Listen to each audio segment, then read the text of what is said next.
Alright guys, another great building video for you. I've been asked by a few different people to make a video about my favorite great building in the game, which is going to be a pretty difficult thing to propose to you guys. It's going to be pretty difficult to explain why it's my favorite building in the game, but hopefully you'll hear me out and understand my reasoning behind that. There's some pretty obvious picks in the game, like Arctic Orangery is obviously a great building. The Ark is a great building. Any of the Saturn great buildings, Hydra,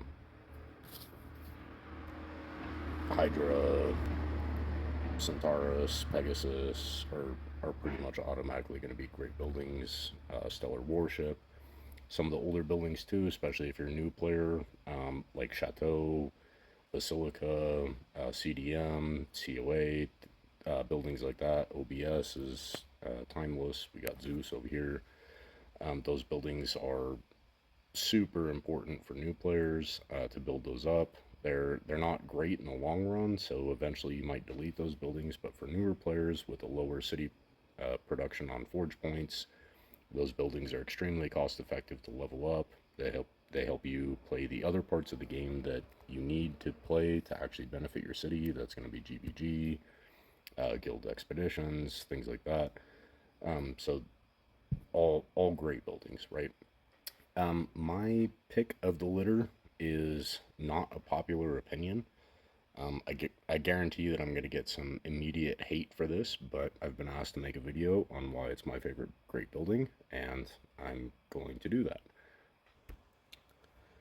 You guys already know the benefit of these buildings. That's pretty obvious, and I'm not going to cover um, the benefit of those buildings in this video. That's not the purpose of the video. If you guys do have questions or comments about great buildings like that, check out some of Uber Nerd's videos. He's pretty much the go-to on this game. He understands every part of it, and he's going to be the best source of information if you have questions for things like this. But for most of us, if you guys have played for any amount of time, those are going to be obviously beneficial to your city, right? My favorite great building is going to be a little bit of a curveball to you guys. Considering the videos that I've made recently, Blue Galaxy would be a logical guess. That's not actually my favorite great building, though. It's my favorite great building to abuse, but I don't think that's really a compliment to the building. I think that's more of a, a loophole to exploit in the game, not necessarily my great building. My favorite great building, though. My favorite great building is drumroll. Insert drumroll here. We got Blue Galaxy, Pegasus, Cosmic Cat, AO, OBS, Hydra, Zeus, Centaurus, the Ark, Stellar Warship. My favorite building in the game is the Oracle of Delphi. True story. And I expect some pretty immediate pushback on this, so I'm going to nip that in the bud. Um, if you have, if your city efficiency is below 100%, pause this video, go fix your roads, and then come back and we can have a discussion about why you think Oracle of Delphi is not the best building in the game. Uh, being actually sincere right now, not 0% sarcasm right now. If your efficiency is under 100%, that means you have 9 wasted roads, and I don't really care about your opinions about Oracle of Delphi, because Oracle of Delphi is giving me 182,000 supplies plus some happiness, and your roads do not produce supplies. So if you have less than 100% efficiency, your opinion is irrelevant.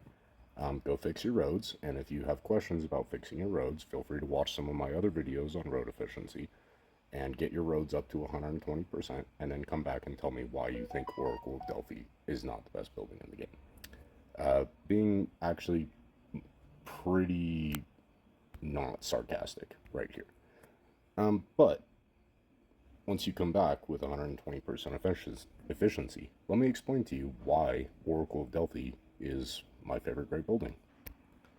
The punchline the punchline here is that Oracle of Delphi is a reminder to myself and everyone else who looks at my city or watches my videos or anything like that, anyone who interacts with my city. It's a reminder to myself and to the people who interact with my city that this is a game.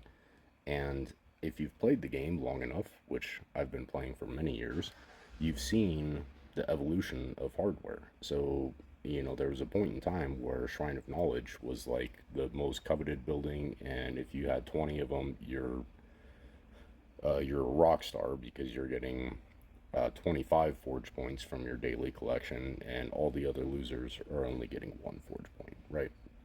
And the game has evolved to the point where um, now we have Neo Checkmates that are 3x3. We have Ember Fangs that are 3x3. We have Neo Shrine of Knowledge.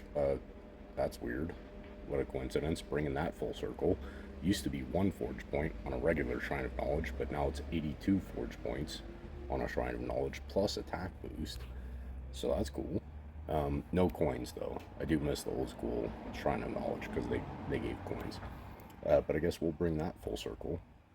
We've got Silk Weaver's Emporium. That was a thing for a while. What else? That was a Christmas building. It's on the tip of my tongue. Emporium something is Elfie's Nog Shop. There you go. 3x3 road building, and people chased after that event. What you guys have to realize is that people are spending money on these events to get this hardware, and it becomes obsolete in the very next event. And my philosophy with this game is that my success in the game and my ability to play this game well does not depend on how much hardware I buy from events. Um, the backdrop here is a bunch of ecos, but I hope and want you guys to understand that I've printed these off of a hover level 1. I didn't spend money on that event. I played the event well enough to get Bronze League.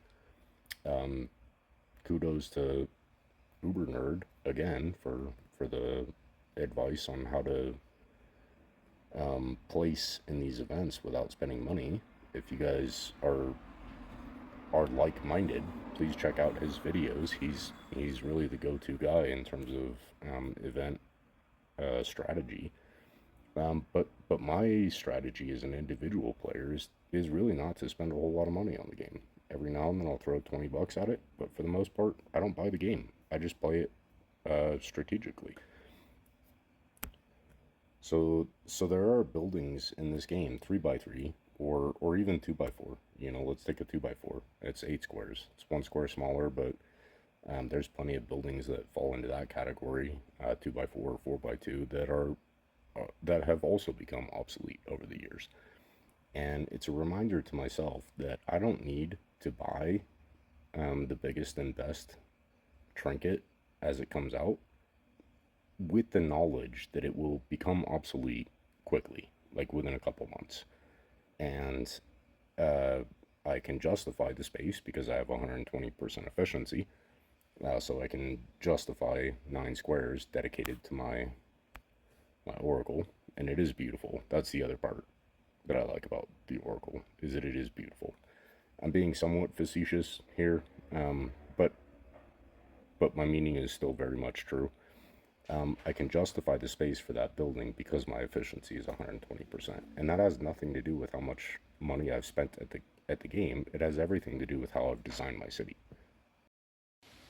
So just to put that in context for you guys, I'm in Space Hub and I have a total of 4,160 squares, and out of that space I've used 173 roads, so 173 squares. I have a 2x2 road. I'm pretty sure that's calculated into the equation, which represents 4.2% of my total city grid. So big city, right? Space Hub. And I've used 4.2% of my city on roads. And I'm a pretty efficient player. You guys have watched my videos. You know that I'm efficient with city design. So I've got it down to 4.2% of total real estate dedicated to roads. Oracle is 9 squares, which represents, 1 second, 0.00216346115.